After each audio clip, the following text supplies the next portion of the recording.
The sun never sets on the British empire, ऐसा साम्राज्य जिसका कभी सूरज अस्त नहीं होता था।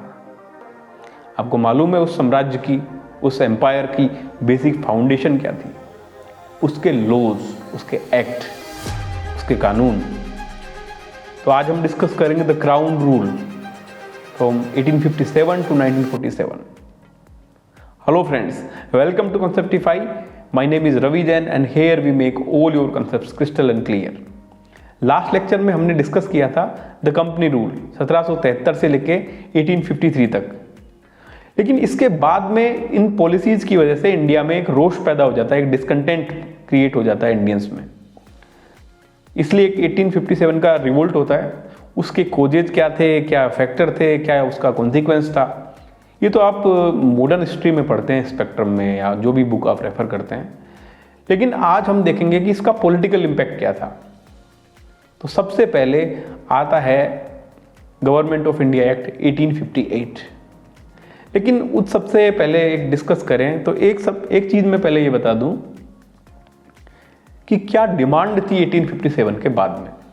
एक ब्रॉडर आउटलाइन अगर डिस्कस कर लेते हैं तो उससे एक आसान हो जाएगा उस पूरी जर्नी को समझना और उसे याद भी रखना। ठीक है, तो सबसे पहले देखते हैं कि क्या क्या डिमांड थी इंडियन की साइड से और क्या ब्रिटिशर्स ने रिफॉर्म किए। तो पहला तो यह था कि रिप्रेजेंटेशन ऑफ इंडियंस। दो चीजें थी वहां पर, एक तो थी एग्जीक्यूटिव और एक थी लेजिस्लेचर। तो इंडिया के लोग डिमांड कर रहे थे कि उनकी एंट्री एग्जीक्यूटिव में भी हो और लेजिस्लेचर में भी हो। ठीक है, तो लेजिस्लेचर में एंट्री पहली बार कब होती है? 1861 में, और एग्जीक्यूटिव में 1909 में। यानी इंडिया के मेंबर लेजिस्लेचर में कब जाते हैं और एग्जीक्यूटिव में कब जाते हैं। तो पहली डिमांड तो ये हो गई, यानी इंडिया की एंट्री लेजिस्लेचर में और एग्जीक्यूटिव में, पहली बात। दूसरी बात क्या है कि आप लेजिस्लेचर में तो चले गए, लेकिन लेजिस्लेचर की कोई पावर नहीं होगी, कोई फंक्शन नहीं होगा, तो कोई मतलब नहीं है उसका। तो इंडियंस डिमांड कर रहे थे कि लेजिस्लेचर में कुछ रिफॉर्म होने चाहिए, जैसे, क्योंकि लेजिस्लेचर का काम होता है एग्जीक्यूटिव को कंट्रोल करना। और कैसे कंट्रोल करती है? क्वेश्चन के माध्यम से। They ask questions, they ask supplementary questions. ठीक है। Second, they control the expenditure of the government through budget. They can discuss the budget, they can vote the budget. तो ऐसे कंट्रोल करती है। तो पहली चीज हो गई इंडियंस की एंट्री एग्जीक्यूटिव में और लेजिस्लेचर में। सेकंड हो गई लेजिस्लेटिव रिफॉर्म्स, यानी लेजिस्लेटिव पावर्स। ये हो गया लेजिस्लेचर का। थर्ड पॉइंट जो आता है इलेक्टोरल रिफॉर्म्स या इलेक्टोरल सजेशंस। उसमें क्या होता है कि इलेक्टोरल्स यानी वोटर कौन होगा। तो यहां पर ब्रिटिशर्स ने सेपरेट इलेक्टोरेट लेके आए, उसके बारे में डिस्कस करेंगे। ठीक है, तीसरा पॉइंट ये हो गया। फोर्थ थिंग जो आती है वो है फेडरलिज्म यानी डिसेंट्रलाइजेशन। हमने लास्ट एपिसोड में या लास्ट लेक्चर में देखा था कि सेंट्रलाइजेशन पीक पे आ गया था 1833 में। जो फेडरेशन था उसकी यूनिट्स थी, जो प्रोविंस थे, उनकी पावर सारी खत्म कर दी थी और सारी पावर किसको दे दी थी? इंडिया को, गवर्नर जनरल ऑफ इंडिया को या उसकी काउंसिल को। ठीक है, तो यहां से स्टार्ट होता है रिफॉर्म द डिसेंट्रलाइजेशन के लिए या फेडरलिज्म के लिए। अब फेडरलिज्म पीक पे कब पहुंचेगा?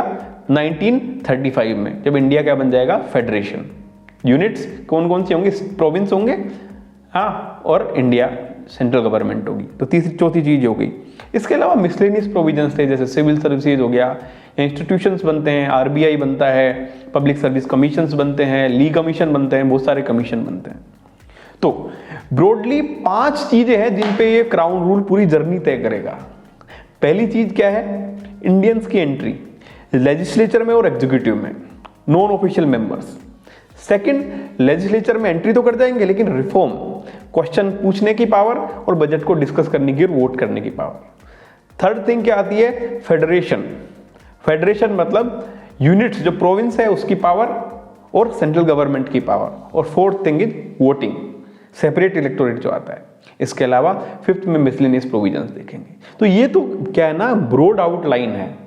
इससे एक जर्नी तय करनी है कि पर्टिकुलर एक्ट में ये चीज कब आई, या 1861 में क्या है, 92 में क्या है, वो सब चीजें एक एक डिटेल में डिस्कस करेंगे। लेकिन ब्रॉडली अगर कोई चीज समझ लेते हो तो उसे समझना और याद रखना बड़ा आसान हो जाता है।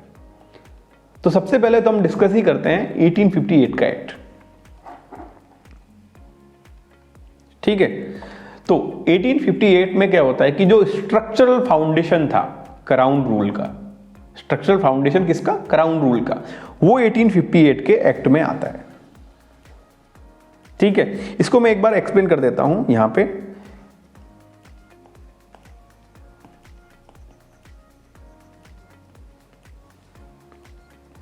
अब पहले क्या होता है कि ईआईसी की जो पावर थी, ईआईसी कोर्ट ऑफ डायरेक्टर और बोर्ड ऑफ कंट्रोल जो ड्यूअल गवर्नमेंट थी, पिट्स इंडिया एक्ट में आई थी 1784 में, उसको खत्म कर दिया।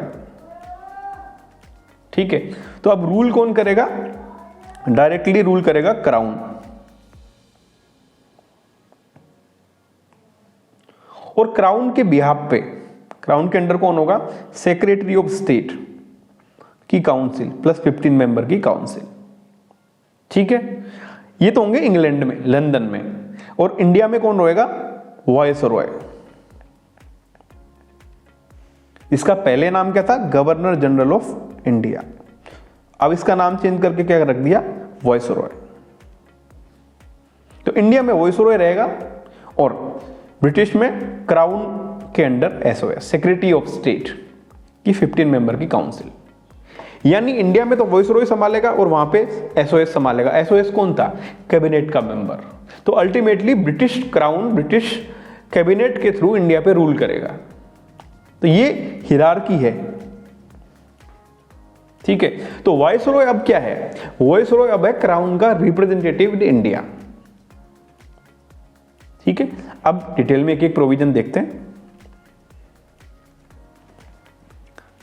तो उन्होंने, ये आया था रिस्पॉन्स टू 1857 रिवोल्ट, 1857 की क्रांति, उसके रिवोल्ट में की वजह से ये लाया गया। ठीक है, फिर आता है एबोलिश्ड ईआईसी, ये हमने देख लिया। Transferred all power to crown, ये भी हमने देख लिया कि क्राउन के बिहाफ पे इंडिया में रूल किया जाएगा। फिर आता है कि गवर्नर जनरल ऑफ इंडिया का टाइटल, ये भी मैंने बता दिया कि उसका टाइटल वाइसरॉय कर दिया जाएगा। और पहला कौन था? Canning, Lord Canning. ठीक है, फिर वाइसरॉय जो है क्राउन का रिप्रेजेंटेटिव रहेगा, ये भी पॉइंट डिस्कस कर लिया हमने। फिर कि अब डबल गवर्नमेंट एंड हो गई, जो ईआईसी जो है वही एंड हो गई, तो बीओसी और सीओडी का कोई रोल है नहीं। और जो एसओएस है उसका 15 मेंबर की काउंसिल होगी। इसको क्या बोलेंगे? Council of India. इसलिए जो एक्ट्स आएंगे वो काउंसिल ऑफ इंडिया एक्ट्स आएंगे। ठीक है, और एसओएस कौन होता था? Cabinet minister. ठीक है, तो क्राउन रूल का स्ट्रक्चरल फाउंडेशन कहां से आता है? 1858 के एक्ट से। इसमें क्या है, हमने अब डिस्कस किया, ईआईसी एंड कर दिया, टॉप लेवल पे क्राउन है, फिर काउंसिल ऑफ इंडिया है जिसमें सेक्रेटरी ऑफ स्टेट है और 15 मेंबर की काउंसिल है जो ब्रिटिश कैबिनेट है। फिर उसके नीचे एकदम वो है वाइसरॉय जो इंडिया में है। तो ऐसे रूल करेंगे। वाइसरॉय क्राउन का रिप्रेजेंटेटिव रहेगा इंडिया में। ठीक है, और सारी पावर क्राउन के नाम पे एक्सरसाइज की जाएगी। तो ये तो था 1858 का एक्ट। आई होप अब समझ में आ गया होगा और याद भी हो गया होगा। ठीक है,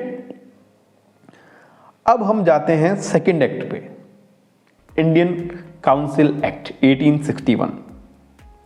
ये एक्ट है। ठीक है, अब हमने सबसे पहले तो यही, इनको 4 ब्रॉड चीजों में डिस्कस करेंगे। इंडिया की entry, reform in legislative council, जो हमने 4 पॉइंट डिस्कस करे थे पहले। ठीक है, फिर डिसेंट्रलाइजेशन और फिर इलेक्शन और मिसलेनियस प्रोविजन अगर कहीं है तो ये 4-5 चीजों में ही सारे एक्ट अब डिस्कस करेंगे।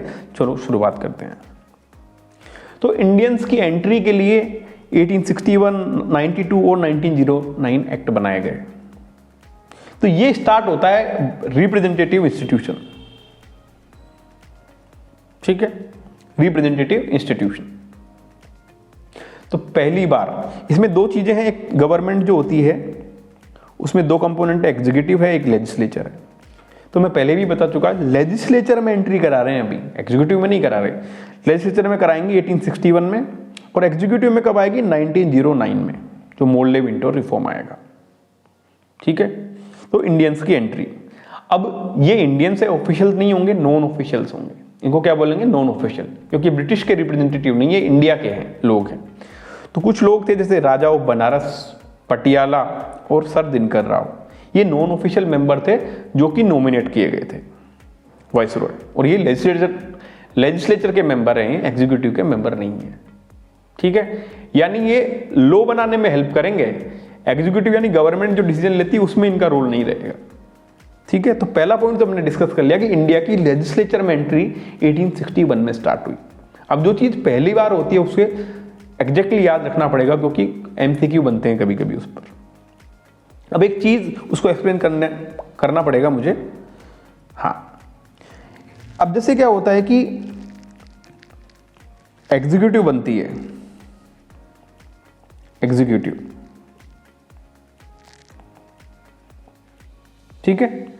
अब एग्जीक्यूटिव के फंक्शंस कैसे हो, प्रोसीजर कैसे हो, तो एग्जीक्यूटिव के बहुत सारे फंक्शन हो सकते हैं। जैसे मैं एक सर्किल ड्रॉ करूं तो ये सर्किल है, जैसे तो एग्जीक्यूटिव के बहुत सारे फंक्शन है, जैसे हेल्थ हो सकता है ना, एजुकेशन हो सकता है, फाइनेंस हो सकता है, ठीक है, डिफेंस हो सकता है, फॉरेन अफेयर, ये बहुत सारे फंक्शंस हैं। तो एग्जीक्यूटिव के फंक्शन को क्या करते हैं, इनको एलोकेट किया जाता है, allocation of business, allocation of business. ठीक है, सबसे पहला इसको बोलते हैं एओबी रूल, एओबी रूल, यानी एग्जीक्यूटिव के बहुत सारे फंक्शन है, उनको अलोकेट किया जाएगा। जैसे होल एग्जीक्यूटिव के फंक्शन है, उसको health, finance, defence, external affair, इन सब में डिवाइड कर दिया, तो आपने अलोकेट कर दिया बिजनेस को। इसको क्या बोलेंगे, पोर्टफोलियो सिस्टम, पोर्टफोलियो सिस्टम। एक बार जनरल, एक बार कॉन्सेप्चुअल चीजें डिस्कस कर लेते हैं, फिर उसके बाद में हम उसको डिटेल में देखेंगे। पोर्टफोलियो सिस्टम, ठीक है। अब आपने बिजनेस को अलोकेट कर दिया डिफरेंट मिनिस्ट्रीज में, डिफरेंट पोर्टफोलियो में, लेकिन ये बिजनेस प्रोसीजर कैसे होगा, चलेगा कैसे, कंडक्ट ऑफ बिजनेस कैसे चलेगा, तो इसके लिए होता है transaction of business rule, transaction of business rule, business rule, इनको बोलते हैं टीओबी रूल। ठीक है, तो मैंने बताया कि एग्जीक्यूटिव जो होता है उसके फंक्शंस को पहले तो डिवाइड कर लेते हैं डिपार्टमेंट्स में या मिनिस्ट्री में, इसको बोलते हैं पोर्टफोलियो सिस्टम, और इसके लिए रूल बनाए जाते हैं, वो एलोकेशन ऑफ बिजनेस या एओबी रूल जिनको बोलते हैं। अब आपने डिपार्टमेंट बना तो दिए, लेकिन उन डिपार्टमेंट में काम अंदर कैसे चलेगा, प्रोसीजर्स कैसे होंगे, तो उसके लिए बनाया जाता है transaction of business rule, TOB rule, यानी एओबी रूल और टीओबी रूल। अब एक बड़ी मजेदार बात है कि इंडिया में जब कॉन्स्टिट्यूशन बना तो पहली बार जो आए एओबी टीओबी रूल वो आए 1961 में। आर्टिकल 77 ये बोलता है कि प्रेसिडेंट कन्वीनियंट ट्रांजैक्शन के लिए एओबी और टीओबी रूल बनाएगा, एओबी और टीओबी रूल बनाएगा कन्वीनियंट ट्रांजैक्शन के लिए। ये कब आता है, 1961 में। सिमिलरली इससे 100 साल पहले यानी 1861 में वाइसरॉय बनाएगा एओबी और टीओबी रूल। समझ में? 1861 में एओबी टीओबी रूल कौन लाता है, वाइसरॉय, और जब आजाद हो जाता है देश तब 1961 में कौन लाता है, प्रेसिडेंट। अभी जो एओबी टीओबी रूल है वो 1961 के चलते हैं। अब ये देखो एक कोइंसिडेंस है कि 100 साल बाद में एग्जैक्टली मिल गए, तो अब आपको भूलना ही नहीं है इस चीज को कि एओबी टीओबी रूल कब आए थे। ठीक है, और एक चीज मैं बता दूं कि जो पोर्टफोलियो सिस्टम है वो लाया था लॉर्ड कैनिंग। पहले ले आए थे 1850, पहले ले आए थे 1858 1859 के आसपास, और उसको इंप्लीमेंट कब करा गया, उसको इंप्लीमेंट इसमें एक्ट में इंट्रोड्यूस कब किया गया, एक्ट में इंट्रोड्यूस किया गया 1861 में। तो ये मैंने दोनों चीज बता दी, प्रेजेंट कॉन्स्टिट्यूशन में कब आए और उस समय के कॉन्स्टिट्यूशन में कब थे। तो उसमें थे 1861 में और अब है 1961 में। ठीक है, तो इसमें डिटेल में अब देखते हैं। और तो सबसे पहले मैंने ये चीज तो डिस्कस कर लिया कि एग्जीक्यूटिव में एंट्री नहीं होती है, लेजिस्लेचर में एंट्री होती है, और बनारस के, पटियाला के और सर दिनकर राव। ठीक है, अब ये मैंने बता दिया कि टीओबी रूल वाइसरॉय, एओबी यानी allocation of business rule Lord Canning, portfolio system. ठीक है, तो ये चीज मैंने आपको डिस्कस कर दी कि कैसे चलता था। ये हो गया अपना एओबी और टीओबी रूल। साथ ही साथ एक होती है ऑर्डिनेंस की पावर, जो आर्टिकल अभी प्रेजेंट कॉन्स्टिट्यूशन में आर्टिकल 123 में प्रेसिडेंट को और 213 में गवर्नर को। ये 123 है, ये 213 है, ऐसे याद भी हो जाएगा। तो वो पावर मिली किसको? गवर्नर जनरल को, जिसको वाइसराय कहते हैं उस समय के लिए, और उसकी लाइफ थी 6 मंथ। अब क्या होता है कि अब जैसे सेशन में आए तो 6 वीक के अंदर पास कराना पड़ता है प्रेजेंट कॉन्स्टिट्यूशन में। तो 3 चीजें हो गई। अब देखते हैं जो मैंने बोला था कि फेडरलाइजेशन का ट्रेंड। अब आपको याद हो तो सेंट्रलाइजेशन स्टार्ट कब हुआ था? 1773 में। गवर्नर जनरल ऑफ बंगाल +4 और मोर पावर थी उनको मद्रास और बॉम्बे प्रोविंस से, बंगाल के गवर्नर जनरल को, ठीक है। और पीक पे कब चला गया था? 1833 में, जब गवर्नर जनरल ऑफ इंडिया बन गया था। और सारी पावर किसके पास थी? गवर्नर जनरल के पास में, लेजिस्लेटिव हो, एडमिनिस्ट्रेटिव हो, फाइनेंशियल पावर हो। फिर जाते हैं हम कि अब इन पॉलिसीज की वजह से जो यूनिट्स थी उनमें डिसकंटेंट था, या एक रीजन इसका ये भी है कि ब्रिटिश गवर्नमेंट ये चाहती थी कि नेशनल मूवमेंट कहाँ चले जाए? प्रोविंस में। तो इसलिए उसने क्या करा? डिसेंट्रलाइजेशन किया। तो डिसेंट्रलाइजेशन स्टार्ट कब से होता है? 1861 में, और पीक पे कब चला जाता है? 1937 में। अब मतलब डिसेंट्रलाइजेशन का मतलब क्या है कि जो एक इंडिया एक सेंट्रल गवर्नमेंट है, वो तो सेंटर, जैसे आज सेंट्रल गवर्नमेंट, और बहुत सारे स्टेट्स हैं, उस समय प्रोविंस हुआ करते थे, ब्रिटिश प्रोविंस, तो बहुत सारे ब्रिटिश प्रोविंस हैं, तो उनको पावर देना, उनको ऑटोनॉमी देना, उनको स्फेयर में काम करने के लिए पावर देना, वो है डिसेंट्रलाइजेशन, ठीक है। तो वो स्टार्ट किया गया 1861 में, और 1937 में वो पीक पे चला गया, एकदम फेडरल गवर्नमेंट आ गई। 1937 में नियरली कंप्लीट इंटरनल ऑटोनॉमी, जिसमें सेंटर और स्टेट, इसमें फेडरेशन आ गया। हालांकि ये फेडरेशन इंप्लीमेंट नहीं हो पाया क्योंकि प्रिंसली स्टेट ने ज्वाइन नहीं किया था, खैर वो भी देखेंगे थोड़ी देर बाद में।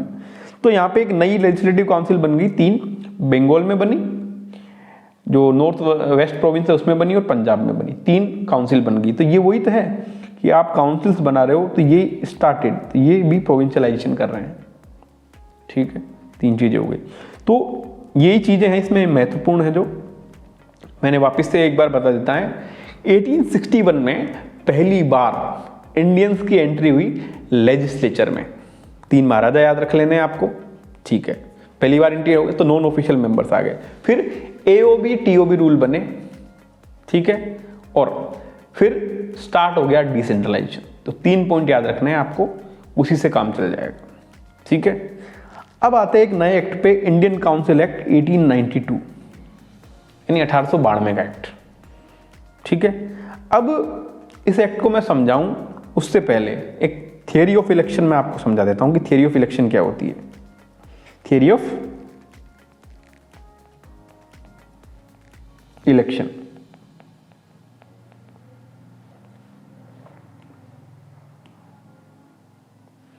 थियरी ऑफ इलेक्शन में क्या होता है? पहला तो होता है रिप्रेजेंटेशन राइट, ठीक है। तो रिप्रेजेंटेशन राइट में क्या होता है कि नो टैक्सेशन विदाउट रिप्रेजेंटेशन। अगर आप टैक्स ले रहे हैं तो आपको रिप्रेजेंटेशन देना पड़ेगा, ये अमेरिकन रेवोल्यूशन का स्लोगन है ये, तो आपको रिप्रेजेंटेशन देना पड़ेगा। तो वो तो स्टार्ट कर दिया ब्रिटिश गवर्नमेंट ने 1861 में। सेकंड बात ये है कि इलेक्शन, जब आप इलेक्शन होता है तो क्या बनते हो? या तो आप एमएलए बनते हो या एमपी बनते हो, डिपेंडिंग ऑन स्टेट में है कि सेंटर में। अब जब आप लेजिस्लेचर बनते हो तो पार्लियामेंट्री फॉर्म ऑफ गवर्नमेंट में क्या होता है? पार्लियामेंट्री फॉर्म ऑफ गवर्नमेंट, उसमें क्या होता है कि जो जैसे ये पूरा लेजिस्लेचर है,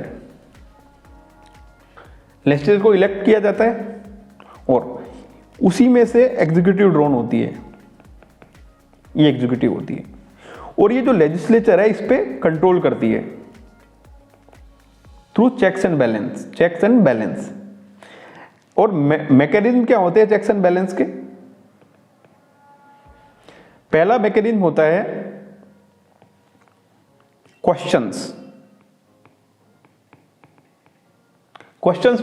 पूछने की पावर रहती है, यानी लेजिस्लेचर क्वेश्चन पूछती है गवर्नमेंट से उनके अफेयर के बारे में, डायरेक्टली पूछती है, फिर सप्लीमेंट्री क्वेश्चंस आते हैं, तो ये पावर होती है क्वेश्चंस, ठीक है, और सप्लीमेंट्री क्वेश्चंस। सेकंड आती है गवर्नमेंट को एक्सपेंडिचर जो होता है, इसको हम बजट बोल देते हैं, उसको कंट्रोल करती है लेजिस्लेचर थ्रू बजट को डिस्कस करने की पावर एंड वोट करने की पावर। ठीक है, सबसे बड़ा तो इकोनॉमी होती है, फाइनेंस होता है गवर्नमेंट को चलाने के लिए। अगर बजट पास नहीं हुआ तो गवर्नमेंट कैसे काम करेगी? गवर्नमेंट काम नहीं कर सकती, इसलिए बजट पास कराना पड़ता है। अब ये चीज़ें मैंने क्यों बताई कि एक चीज़ आती है, जैसे मैंने थ्योरी ऑफ इलेक्शन क्या बताई, इसमें क्या होता है कि अगर आप एमएलए और एमपी हैं तो आपके पास पावर आ जाती है फिर क्वेश्चन पूछने की और बजट डिस्कस करने की, दो पावर आ जाती है। अगर आप इलेक्शन इंट्रोड्यूस कर रहे हैं तो ये दोनों पावर आ जाएगी। मैं ये इसलिए बता रहा हूं कि 1892 में इलेक्शन वर्ड यूज नहीं हुआ कहीं पे भी, लेकिन इसको कह सकते हैं एलिमेंट ऑफ इलेक्शन, यानी इलेक्शन जैसा, क्रूड फॉर्म में इलेक्शन के जैसा। ठीक है, तो उसमें जो एग्जैक्ट वर्ड थे ये था कि नॉमिनेशन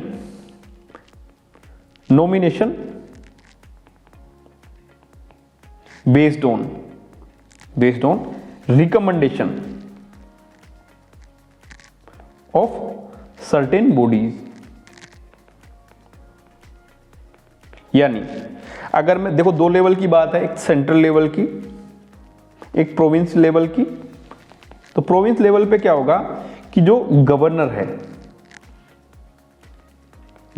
है वो क्या करेगा, नॉमिनेट करेगा कुछ मेंबर्स को, और रिकमेंड कौन करेगी, सर्टेन लोकल बॉडीज। ये क्या करेगी, रिकमेंड, और इसके बेसिस पे क्या करेगा, नॉमिनेट। किसको, एमएलएज को। समझ में आया आपके कि प्रोविंस में क्या होगा, प्रोविंस में लोकल बॉडीज होती है, वो रिकमेंड करेगी, ये वर्ड याद रखना है, रिकमेंड करेगी गवर्नर को, और गवर्नर क्या करेगा, नॉमिनेट करेगा। तो ये ऐसा लगता है जैसे इलेक्शन हो रहा है, इनडायरेक्ट इलेक्शन हो रहा है। ठीक है, सेंट्रल लेवल पे क्या होगा कि जो प्रोविंस की जो लेजिस्लेचर होगी प्लस लोकल बॉडीज होंगी, कुछ चैम्बर्स होंगे, वो रिकमेंड करेगा वॉइस रॉय को, और वॉइस रॉय नॉमिनेट करेगा एमपीज को। ठीक है, यानी लोकल लेवल पे तो गवर्नर करेगा, नॉमिनेट करेगा, लेकिन है ना, और सेंट्रल लेवल पे कौन करेगा, सेंट्रल लेवल पे वॉइस रॉय करेगा, यानी नॉमिनेशन होगा, लेकिन रिकमेंडेशन होगा ऑफ सर्टेन बॉडीज का। टर्म याद रखना, रिकमेंडेशन बॉडीज का। तो ये आपने लगभग एक क्रूड फॉर्म में इलेक्शन आ गया। अभी मैंने थ्योरी ऑफ इलेक्शन में क्या बताया था कि अगर आपके पास इलेक्शन होता है आपका, या इलेक्टेड मेंबर होते हैं, तो आपको दो पावर मिल जाती है, क्वेश्चन पूछने की और बजट डिस्कस करने की। चूंकि ये क्रूड फॉर्म में इलेक्शन है, इलेक्शन वर्ड कहीं मेंशन नहीं किया, इसलिए जो राइट मिलते हैं, जो लेजिस्लेटिव राइट्स, जो थ्योरी ऑफ इलेक्शन में भी देखें, वो भी क्रूड फॉर्म में मिलते हैं। यानी आप क्वेश्चन पूछ सकते हो, बजट डिस्कस कर सकते हो, ठीक है, लेकिन सप्लीमेंट्री क्वेश्चन नहीं पूछ सकते, बजट वोट नहीं कर सकते। ये 1892 का एक्ट है। ठीक है, अब ये कंसेप्चुअल चीजें मैं इसलिए समझा रहा हूं ताकि आपको याद करने में, लॉन्ग टर्म को याद करने के लिए आसान हो जाएगी। अब एक बार अपन एक्ट देखते हैं डिटेल में। ठीक है, 1892 का एक्ट। तो यहां पे नॉन ऑफिशियल मेंबर्स हैं, उनको बढ़ाना शुरू कर दिया, यानी इंडियंस की एंट्री हो गई। ये जनरल ट्रेंड है, इंडियन की एंट्री 1861 में स्टार्ट हुई और धीरे धीरे बढ़ती जाएगी, तो ये तो जनरल ट्रेंड है। लेकिन ऑफिशियल मेजोरिटी रखी अभी तक, ये बात भी ठीक है। अब लेजिस्लेटिव पावर एंड फंक्शन, इससे पहले एक बार इलेक्शन के देख लेते हैं। एलिमेंट ऑफ इलेक्शन लिमिटेड होगा और इनडायरेक्ट प्रोविजन होगा, यानी डायरेक्टली इलेक्शन कहीं यूज नहीं किया, election word were not used. अब देखो मैंने बोला टर्म क्या बोला, nomination based on recommendation of certain body. ठीक है, और ये नॉन ऑफिशियल्स के लिए, मतलब इंडियंस के लिए। अब सेंट्रल लेजिस्लेचर काउंसिल में क्या होगा कि वाइसरॉय को, जैसे मैंने बताया, कौन रिकमेंड करेगा उसको, प्रोविंशियल लेजिस्लेटिव काउंसिल जो मैंने बताया, plus Bengal chamber of commerce. ठीक है, और प्रोविंशियल लेजिस्लेटिव काउंसिल में क्या होगा, गवर्नर, और लोकल बॉडी जो रिकमेंड करेगी, डिस्ट्रिक्ट बोर्ड, म्यूनिसिपैलिटीज, ट्रेड, और ये सब चैम्बर्स हो गए। ठीक है, अगर आपको समझ में नहीं आया तो मैं एक बार वापस बता देता हूं कि जो एमएलएज हैं उनको नॉमिनेट कौन करेगा, नॉमिनेट करेगा गवर्नर, और जो एमपीज को नॉमिनेट कौन करेगा, वाइसरॉय। लेकिन ये मेंबर को बताएगा कौन, इसको गवर्नर को, इनको रिकमेंड कौन करेगा, रिकमेंडेशन।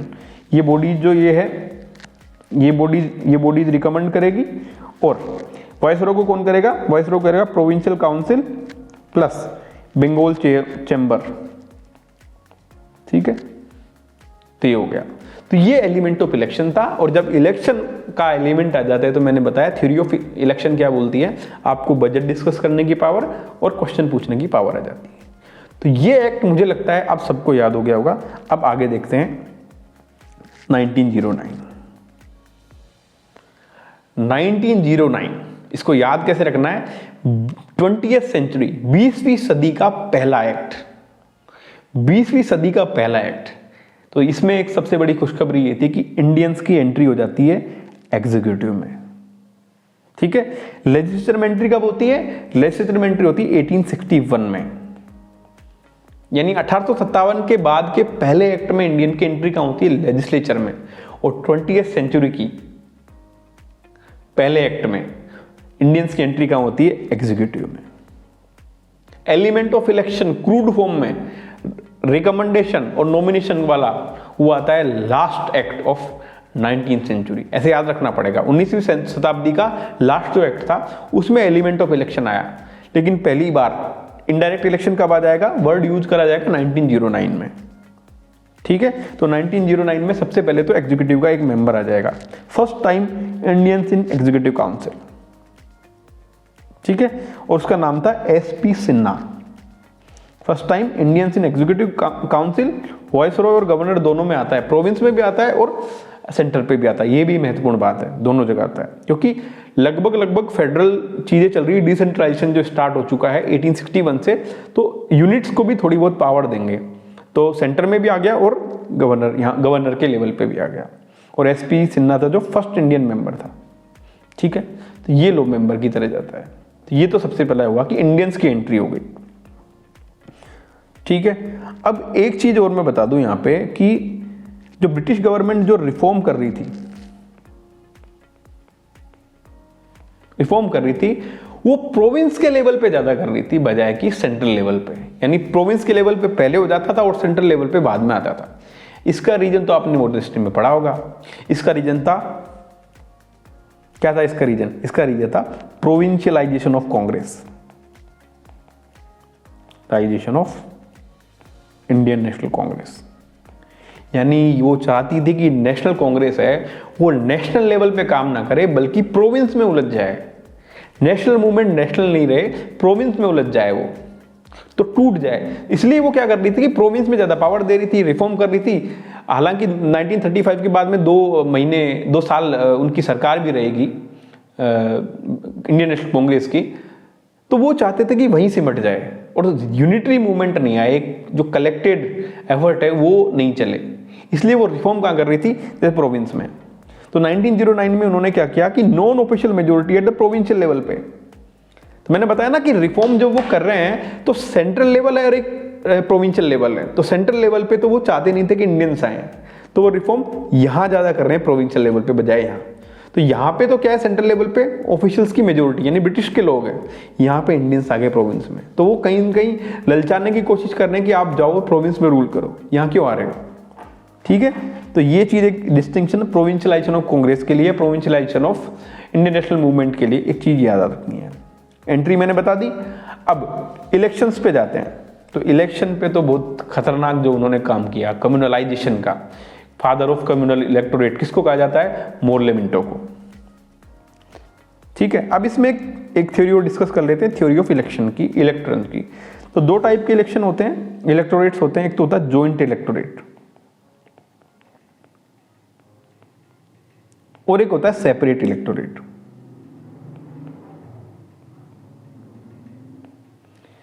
जॉइंट इलेक्टोरेट का क्या मतलब होता है कि कोई भी कैंडिडेट जो एमपी या एमएलए की इलेक्शन के लिए खड़ा हुआ है उसको सारे रिलीजन के लोग, सारे कास्ट के लोग, कोई भी इलेक्ट कर सकता है। ऐसा नहीं है कि उसको पर्टिकुलर कास्ट या पर्टिकुलर रिलीजन के ही करेंगे, कोई भी वोट दे सकता है। सेपरेट इलेक्टोरेट में नाम से ही पता चल रहा है, जैसे मुस्लिम एमएलए कैंडिडेट है तो उसको वोट कौन करेंगे, मुस्लिम्स। ठीक है, हिंदू है तो हिंदू करेंगे, हिंदुओं के लिए नहीं आता है, सबसे पहले मुस्लिम्स के लिए आया था और धीरे धीरे गवर्नमेंट ने एक्सटेंड किया 1919 में और 1935 में। ठीक है, तो ये थ्योरी ऑफ इलेक्टोरेट हो गई, सेपरेट इलेक्टोरेट और जॉइंट इलेक्टोरेट। ठीक है, अब ये जो सेपरेट इलेक्टोरेट की कहानी है ये एक्चुअली लिबरल कम्युनिज्म जिसको बोलते हैं, कम्युनलिज्म के काफ़ी सारे फेज, 3 फेज होते हैं, उसमें लिबरल कम्युनलिज्म उसका पार्ट है सेपरेट इलेक्टोरेट।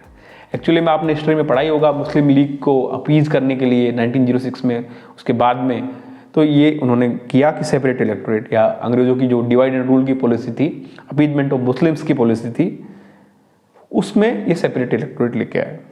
समझ में आ गया होगा कि सेपरेट इलेक्टोरेट क्या होता है, जॉइंट इलेक्टोरेट क्या होता है। अभी जो कॉन्स्टिट्यूशन में है आर्टिकल 324 और उसके बाद में, वो है जॉइंट इलेक्टोरेट। और ये जॉइंट इलेक्टोरेट होना भी डेमोक्रेसी में जॉइंट इलेक्टोरेट ही चाहिए, ठीक है। फिर इन्होंने एक रिप्रेजेंटेशन, स्पेशल रिप्रेजेंटेशन स्टार्ट कर दिया, प्रेसिडेंसी का, चैम्बर ऑफ कॉमर्स का, यूनिवर्सिटी और जमींदार का, जो पिछले वाले में भी हमने देखा कि उनके रिकमेंडेशन पे नॉमिनेट करता है। ये एक बॉडी हो गई, ठीक है। इलेक्शन आ गए। अब यहाँ पे इनडायरेक्ट इलेक्शन है, इलेक्शन डायरेक्ट नहीं है। पहली बार इंडिया में इलेक्शन होंगे ना, तो उसके कभी डेटा देखिएगा आप, तो 1919 में होंगे। अभी इलेक्शन इनडायरेक्ट ही है, लेकिन इनडायरेक्ट में भी सेपरेट इलेक्टोरेट है, ठीक है। अब जब मैंने इलेक्शन की थ्योरी बताई थी थोड़ी देर पहले, थ्योरी ऑफ इलेक्शन, यानी जो चुन के आता है, जो इलेक्टेड होता है, उसके पास 2 पावर आती है, क्वेश्चन पूछने की और बजट पे डिस्कस करने की। तो क्वेश्चन पूछने और बजट पे डिस्कस करने की। अब जैसे इस वाले एक्ट में अपन देखते हैं कि ये they can ask question only, they can discuss the budget, लेकिन वो सप्लीमेंट्री क्वेश्चन पूछ सकते हैं या रेजोल्यूशन ला सकते हैं, ये इसमें आया। तो ये एज ए कंपेरिजन भी आपको याद रखना पड़ेगा। ये कंपेरिजन कर लो, ये 1892 में हो गया और 1909। इसमें कंपेयर क्या करना है अपन को कि वहां पे लिमिटेड पावर थी, एक वहां एलिमेंट ऑफ इलेक्शन नहीं था, यहाँ की मतलब इलेक्शन वर्ड यूज नहीं किया था, वहां एलिमेंट ऑफ इलेक्शन था। और यहाँ पे क्या है कि इलेक्शन इनडायरेक्ट इलेक्शन है, डायरेक्टली वर्ड यूज किया इलेक्शन। एक तो डिफरेंस हो गया, और दूसरा वहां लिमिटेड पावर थी, ठीक है। तो ये समझ में आ जाएगा। तो अब 1892 और 1909 का एक्ट हो चुका है। 1909 में पहली बार इंडियंस की एंट्री हुई एग्जीक्यूटिव में, ठीक है। और वो कौन थे? एसपी सिन्हा। सेपरेट इलेक्टोरेट रहता है, इनडायरेक्ट इलेक्शन आता है, इनडायरेक्ट वर्ड यूज करता है, और जो 2 पावर हैं, क्वेश्चन पूछने की, क्वेश्चन सप्लीमेंट्री क्वेश्चन पूछने की, बजट को डिस्कस करने की, बजट पे रेजोल्यूशन लाने की, वो भी 1909 में आ चुकी है, ठीक है। तो ये एक्ट समझ में आ गया। अब जाते हैं Montagu Chelmsford reform, government of India act 1919। पिछले वाले एक्ट में एक चीज मैंने बताना भूल गया था कि 1909 का एक्ट है वो है मॉडलिमेंटरी रिफॉर्म बोलते हैं। तो जो एसओएस होता है, सेक्रेटरी ऑफ स्टेट, उसका नाम पहले आता है, और गवर्नर जनरल या वाइसरॉय जो है उसका नाम बाद में आता है। ऐसे ही यहाँ पे मॉन्टेग्यू हो गया एसओएस, चेम्सफोर्ड क्या हो गया? Secretary of state. चेम्सफोर्ड हो गया वाइसरॉय, ठीक है। तो 1917 में पहली बार ब्रिटिश गवर्नमेंट ने बोला कि हमारा जो ऑब्जेक्टिव है वो gradual introduction of responsible government, तो ये हमारा ऑब्जेक्टिव है, ठीक है। अब इसी के लिए काफी सारे प्रोविजंस है, वो देखते हैं। एक चीज है बाइकैमरलिज्म। बाइकैमरलिज्म का मतलब 2 कैमरे लगे, ये नहीं होता। बाइकैमरलिज्म का मतलब होता है एक हाउस, एक लेजिस्लेचर में 2 हाउस, अपर हाउस और लोअर हाउस, ठीक है। तो लेजिस्लेचर के 2 हाउस हो गए, अपर हाउस और लोअर हाउस, तो इसको बाइकैमरलिज्म बोलते हैं, ठीक है। तो अब ये 2 एक्ट है ना, ये 1919 का और ये 1935 का, इसको कंपैरेटिवली पढ़ने से याद रहेगा। बाइकैमरलिज्म सेंटर पे आया था 1919 में, यानी आज जो राज्यसभा दिखती है उसका ओरिजिन कहाँ है? उसका ओरिजिन है 1919 के एक्ट में। इसका भी रीजन ब्रिटिशर्स का वही है, कांग्रेस को वीक करना। कांग्रेस की जो रिप्रेजेंटेटिव थे वो कहाँ जा रहे थे? सेंट्रल लेजिस्लेटिव में, यानी लोकसभा में जा रहे थे, आज की जिसे लोकसभा कहते हैं। तो उन्होंने कहा कि इसको काउंटर करने के लिए राज्यसभा बनानी पड़ेगी, यानी एक दूसरा हाउस बनाना पड़ेगा जहां पे इलेक्शन डायरेक्ट नहीं होंगे, इनडायरेक्ट होंगे, है ना, या जैसे नॉमिनेशन होंगे। तो इसलिए उसको बनाया ताकि लोकसभा में अगर कोई बिल पास हो तो उसको कौन रोक सके? राज्यसभा। जैसे आज भी राज्यसभा का रोल क्या है? डिलेइंग चैम्बर है या करेक्टिव चैम्बर है। अगर कोई हिस्ट में लोकसभा मेजोरिटेरियन फॉर्म में कोई बिल पास कर देती तो उसको चेक करने के लिए राज्यसभा है। आज लेकिन डेमोक्रेटिक फंक्शन है उसका, उस समय उसका फंक्शन था कांग्रेस को कंट्रोल करना। तो कांग्रेस का जो मैंडेट था, इंडियंस का जो मैंडेट था लोअर हाउस में, उसको रेस्ट्रिक्ट करना through other body, upper body, elite body, ठीक है। तो अपर हाउस था और एक लोअर हाउस था। लोअर हाउस में कौन थी? उसको नाम क्या था? लेजिस्लेटिव असेंबली बोलते थे, आज जिसे लोकसभा कहा जाता है। और अपर हाउस कौन था वहां पे? काउंसिल ऑफ स्टेट, जिसे आज राज्यसभा कहा जाता है, काउंसिल ऑफ स्टेट भी कहा जाता है। ठीक है, तो यहाँ बाइकैमरलिज्म यानी दो हाउस, उसका पर्पज मैंने बता दिया, कांग्रेस को, नेशनल मूवमेंट को वीक करना, इसके और डिले करना, चेक करना उसको, ठीक है, रिस्ट्रिक्ट करना उसके डिसीजंस को। इसके लिए दो हाउस आए थे। राज्यसभा का जो आज है उसका ओरिजिन 1919 में होता है और दो हाउस हो गए, ये सेंटर में आया। प्रोविंस में कब आता है? अगले वाले एक्ट में। कुछ प्रोविंस में, जैसे अभी भी बाइकैमरलिज्म, जैसे यूपी बिहार हो गया, महाराष्ट्र हो गया, आंध्र प्रदेश, तमिलनाडु, सॉरी तमिलनाडु नहीं, तेलंगाना, इसमें है आज भी।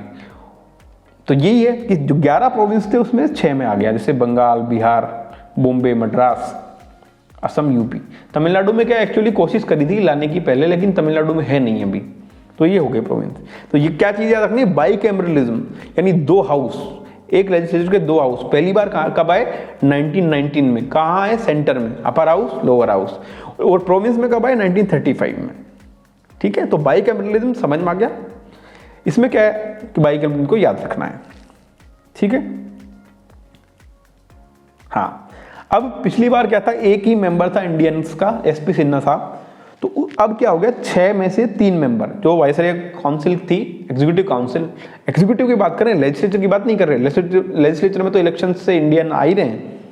तो वाइसरॉय की जो एग्जीक्यूटिव काउंसिल है उसमें 3 मेंबर इंडियंस होंगे, except commander in chief. CIC मतलब कमांडर इन चीफ। 3 मेंबर होंगे ना, वो इंडियंस होंगे। 50% लगभग हो गए।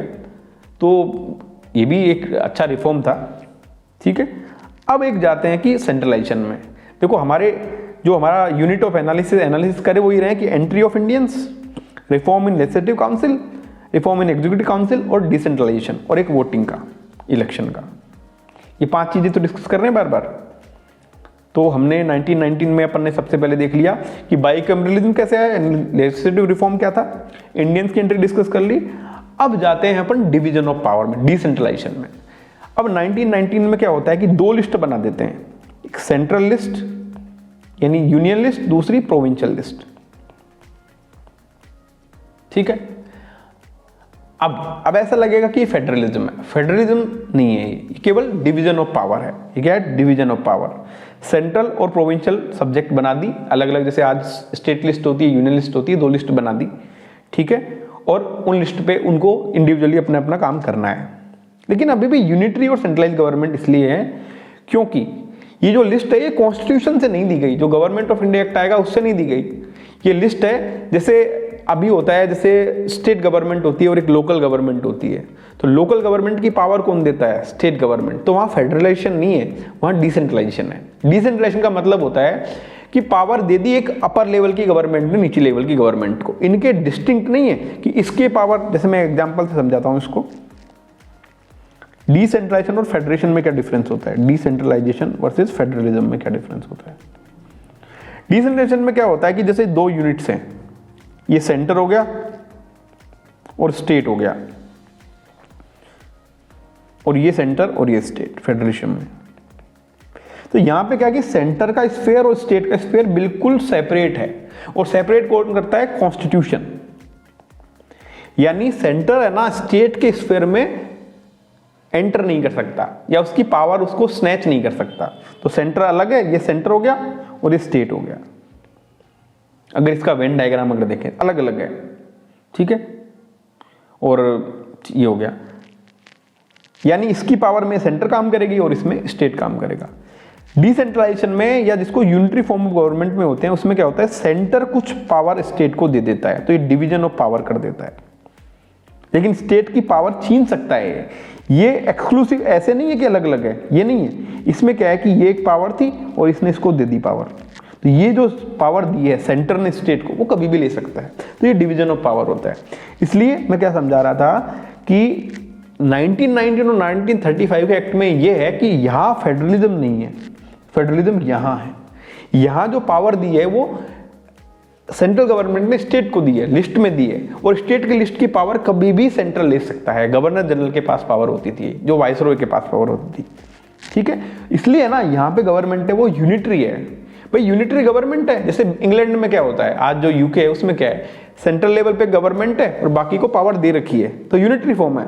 ऐसा नहीं कि बाकी के पावर, डिवीजन तो होगा ही, डिवीजन तो करना ही पड़ेगा फंक्शन करने के लिए गवर्नमेंट को, लेकिन वो पावर इन्होंने दी है, कॉन्स्टिट्यूशन ने नहीं दी, तो ये कभी भी ले सकता है पावर। ठीक है। जबकि गवर्नमेंट जैसे इंडिया है, अभी स्टेट लिस्ट अलग है और यूनियन लिस्ट अलग है, स्टेट लिस्ट के आइटम ये छीन नहीं सकता, ठीक है। तो ये डिफरेंस है, तो ये डिफरेंस याद रखना है कंपैरिजन में, ठीक है। अब आता है डायआर्की। डायआर्की में समझा देता हूं क्या है। तो देखो अपन ने सबसे पहले देखा कि डिवीजन ऑफ पावर हुआ, डीओपी। तो इसमें उन्होंने क्या करा, कुछ लिस्ट को अपन ने सेंट्रल सब्जेक्ट्स में डाल दी, सेंट्रल लिस्ट में, कुछ में स्टेट में डाल दी, ठीक है। ये डिवीजन ऑफ पावर है और ये मैंने यूनिटरी समझा दी कि इसको स्नैच कर सकते हैं। अब स्टेट लिस्ट में जो आइटम्स है उनको दो पार्ट में बांटा गया, तो रिजर्व लिस्ट और एक ट्रांसफर्ड लिस्ट। रिजर्व किसके पास रहेगी सेंटर स्टेट में, गवर्नर के पास में, ठीक है। तो यहां पे गवर्नर अपने डिस्क्रिप्शन से काम करेगा और ट्रांसफर लिस्ट में governor aid and advice of council of minister COM उससे काम करेगा। यानी ट्रांसफर कर दी, ये प्रोविंस को दे दी स्टेट को। जैसे आज के गवर्नर जो होते हैं वो क्या करते हैं कि जो स्टेट में काउंसिल ऑफ मिनिस्टर होती है उसकी एडवाइस पे काम करते हैं, तो वो थी ट्रांसफर लिस्ट, ठीक है। और ये जो रिजर्व लिस्ट थी वो उस पर खुद काम करता था governor, without aid and advice. जैसे आज दिल्ली में है, दिल्ली में जैसे PPL, पुलिस, पावर और लैंड, ये तीन चीजें हैं, ये किसके पास है, ये रिजर्व लिस्ट हो गई, ये पार्लियामेंट के पास है। जो दिल्ली गवर्नमेंट इस पे कानून नहीं बना सकती ना उस पर रूल कर सकती, तो ये वहाँ है। और जो ट्रांसफर लिस्ट है, बाकी की जो स्टेट लिस्ट का आइटम है वो दिल्ली गवर्नमेंट के पास। तो जो डायआर्की है जो आज दिल्ली में सेम 1919 में आती है, इरेशनल डायआर्की होती है। खैर ऐसे नहीं हो सकता कि पुलिस नहीं दो तो सरकार कैसे काम करेगी, तो ये इरेशनल चीजें होती है, लेकिन थी।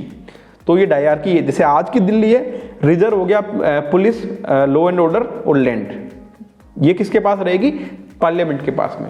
और स्टेट लिस्ट के बाकी आइटम किसके पास है, दिल्ली गवर्नमेंट के पास। तो सेम 1919 में क्रिएट किया गया इंडिया में प्रोविंशियल लेवल पे, ठीक है।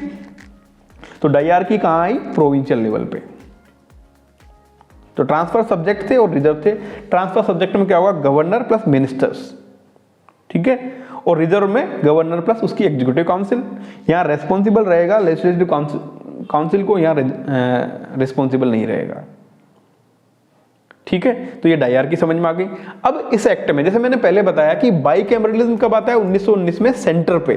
तो बाइकैमरलिज्म स्टेट में कब आएगा, प्रोविंस में 1935 में। अब यहाँ पे डायआर्की स्टेट में या प्रोविंस में कब आ गई, डायआर्की आ गई 1919 में। तो ये डायआर्की सेंटर में कब आएगी, अगले एक्ट में, ठीक है। तो दो चीजें याद रख लेनी है, जैसे बाइकैमरलिज्म, बाइकैमरलिज्म तो यहाँ आता है सेंटर में और यहाँ आता है प्रोविंस में। और डायआर्की, डायआर्की यहाँ आती है प्रोविंस में, यहाँ आता है सेंटर। तो ये एज ए टेबल बना के आप याद रख सकते हो, सेंटर प्रोविंस, प्रोविंस सेंटर। ये 1919 का एक्ट है और ये 1935 का एक्ट है, ठीक है। तो डायआर्की एट द सेंटर। और जब डायआर्की सेंटर में आती है तो स्टेट की डायआर्की उसको अबोलिश कर दी जाती है, ठीक है। वो अभी थोड़ी देर बाद में एक्ट में देखेंगे, ठीक है। और मैंने बताया कि डायरेक्ट इलेक्शन पहली बार कब आया इंडिया में। पहली बार जो चीजें आ रही ना वो हमेशा याद रखनी होती है, कभी भी क्वेश्चन पूछ लिए जाते हैं। डायरेक्ट इलेक्शन आते हैं 1919 में, ठीक है। फ्रेंचाइजी यानी कौन लोग थे जो पार्टिसिपेट करते थे, तो एलीट रिप्रेजेंटेशन था, टैक्स, एडुकेशन और प्रॉपर्टी वाले लोग ही कर सकते थे। और जो सेपरेट इलेक्टोरेट था 1909 में आया था। अब वो किस किस को मिल गया, एक तो सिख को मिल गया। अब बाकी जैसे क्रिश्चियंस हैं, इंडियन क्रिश्चियंस, एंग्लो इंडियंस है और यूरोपियंस।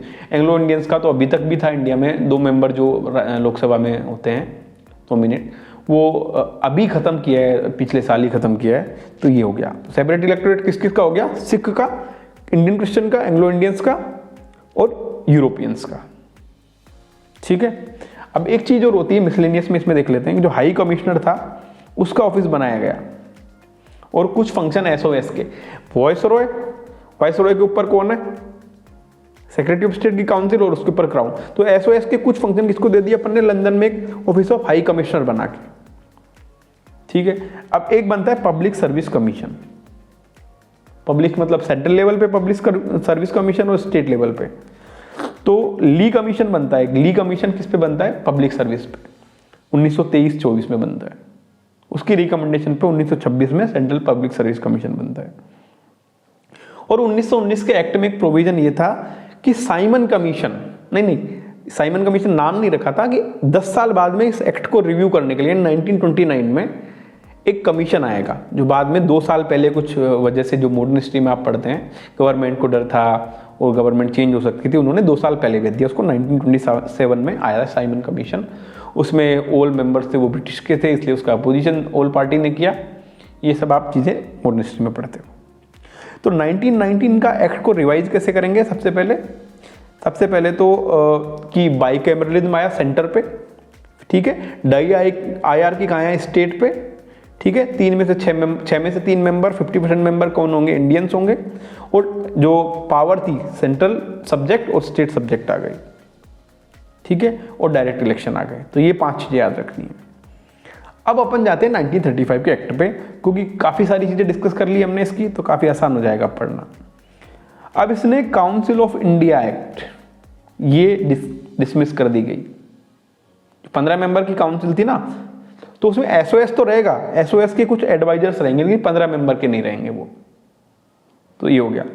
फिर सबसे बड़ा इंपॉर्टेंस इसका 1935 का, इंडिया में फेडरलिज्म जो लाते हैं। अभी अपन ने थोड़ी देर पहले डिस्कस किया था कि 1990 में जो डिवीजन था वो फेडरल नहीं था, वो डिसेंट्रलाइजेशन था, यूनिटरी गवर्नमेंट एग्जिस्ट करती थी। लेकिन इसमें क्या कर दिया कि जो एक्ट ने सेपरेट कर दिया स्टेट लिस्ट और यूनियन लिस्ट में। और जो आज का कॉन्स्टिट्यूशन का प्रोविजन है हमारे बहुत सारे, वो लगभग 70 to 90%, सुभाष कश्यप जी बोलते हैं कि 70 to 90% है, वो इसी से एक्ट से लिया गया है, ठीक है। तो इसके सारे प्रोविजन लगभग ऐसे जैसे आज हैं। तो एक प्रोविजन तो हम डिस्कस कर चुके कि बाइकैमरलिज्म सेंटर में कब आता है? 1919 में, और यहाँ पे कब आता है प्रोविंस में? 1935 में, ठीक है। फेडरलिज्म, अब फेडरलिज्म को समझते हैं। तो फेडरलिज्म में क्या होता है कि जो इंडिया था, ऑल ओवर इंडिया, उसमें ब्रिटिश प्रोविंस थे, बीपी, और प्रिंसली स्टेट थे। तो इनका फेडरेशन बनेगा, इन दोनों का फेडरेशन। हालांकि जो प्रिंसली स्टेट उन्होंने ज्वाइन नहीं किया, इसलिए ये कभी एक्ट में आया ही नहीं। तो 1935 का एक्ट केवल थियोरिटिकल है, इसका कभी एप्लीकेशन नहीं होगा। इलेक्शन भी 1990 के हिसाब से ही होंगे, लास्ट तक वही चलेगा, ठीक है। सबसे पहली बात तो इसका प्रैक्टिकल एप्लीकेशन कुछ नहीं है, ये थियोरिटिकल है। कई बार कंफ्यूजन रह जाता है कि यार इसके बाद में जो इलेक्शन होंगे किसके हिसाब से होंगे? वो इलेक्शन जो होंगे 1919 के हिसाब से होंगे, ठीक है। आता है फेडरलिज्म। तो फेडरलिज्म की यूनिट्स क्या होंगी? जो आज के जितने स्टेट्स हैं उनको यूनिट बोलते हैं। सेंट्रल गवर्नमेंट हो गया, और यूनिट्स कौन हो गई फेडरलिज्म की? आज के स्टेट्स, ठीक है। तो प्रोविंस होंगे और प्रिंसली स्टेट होंगे। अब लिस्ट क्या बनती है? एक तो सेंट्रल लिस्ट होती है, एक प्रोविंस स्टेट लिस्ट होती है, कंकरेंट लिस्ट होती है। तो इसको बोलते थे फेडरल लिस्ट, प्रोविंशियल लिस्ट और कंकरेंट लिस्ट, ठीक है। फेडरल पे कौन बनाएगा? सेंटर। प्रोविंशियल पे कौन बनाएगा? स्टेट। और कंकरेंट पे कौन बनाएगा? दोनों मिलके। अब एक चीज है जो कि काफी इंपॉर्टेंट है और इस पे काफी क्वेश्चन पूछे जाते हैं, रेजिडरी पावर, यानी इन तीनों लिस्ट में कोई आइटम नहीं है तो वो किसके पास जाएगा? वो जाता था वायसरॉय के पास में। आज उसके रिफ्लेक्शन में प्रेसिडेंट के पास नहीं जाता, ठीक है। आज सेंटर के पास है वो पावर। तो उस समय किसके पास थी? वायसरॉय के पास में। ये एक डिस्टिंक्शन है उस समय के कॉन्स्टिट्यूशन में और आज के कॉन्स्टिट्यूशन में। तो मैंने बता दिया कि प्रिंसली स्टेट ने ज्वाइन नहीं किया, इसलिए फेडरेशन कभी आया नहीं। और सेंटर में डायरार्की आती है, ठीक है। अब ये थ्योरेटिकल है, आई नहीं, क्योंकि ये एक्ट कभी फोर्स में आया ही नहीं, ठीक है। लेकिन फिर भी डायरार्की को प्रोविंस में तो ऐड कर दिया, हटा दिया गया। और प्रोविंशियल ऑटोनॉमी, हाँ ये मैंने बताया था पहले भी कि सेंट्रलाइजेशन का स्टार्ट कब से हुआ? सेंट्रलाइजेशन स्टार्ट हुआ था 1773 से, और पीक पे कब चला गया? 1833 में। और डिसेंट्रलाइजेशन कब से स्टार्ट हुआ? डिसेंट्रलाइजेशन स्टार्ट हुआ 1861 में, और पीक पे कब चला गया? 1935 में। अब 1935 में क्या होता है कि रिस्पॉन्सिबल गवर्नमेंट आ जाती है। जैसे आज की स्टेट की गवर्नमेंट है ना, जैसे राजस्थान में इलेक्शन होने वाले हैं, तो सेम उस समय की इलेक्शन हो गई थी गवर्नमेंट, जिसमें 2 साल अभी सरकार में रहेगी, कांग्रेस की गवर्नमेंट बनेगी 2 साल के लिए, वर्ल्ड वॉर II से पहले। तो सेम गवर्नमेंट थी, बिल्कुल एग्जैक्टली ऐसे। रिजर्व लिस्ट हटा दी थी, बिल्कुल सारी ट्रांसफर लिस्ट थी, और सारे स्टेट लिस्ट पे गवर्नमेंट बना सकती थी कानून, और जो गवर्नर था वो मिनिस्टर्स की एड पे काम करता था। एग्जैक्टली आज जो है वही व्यवस्था थी। जैसे 1919 में बताया डायरार्की, तो दिल्ली में वो वैसी व्यवस्था थी। 1935 में जो स्टेट की व्यवस्था थी क्या थी? Provincial autonomy. और उसका रीजन मैंने बता दिया कि इंडियन नेशनल मूवमेंट को वो वीक करना चाहते थे। प्रोविंशियलाइजेशन ऑफ कांग्रेस, यानी कांग्रेस को वो प्रोविंस में ले जाना चाहते थे ताकि उनका ध्यान नेशनल मूवमेंट पे नहीं रहे। अब ये कहा जाता है कि फ्रेंचाइजी कितनी थी? लगभग 10% के आसपास थी उस समय, काफ़ी कम है लेकिन थी।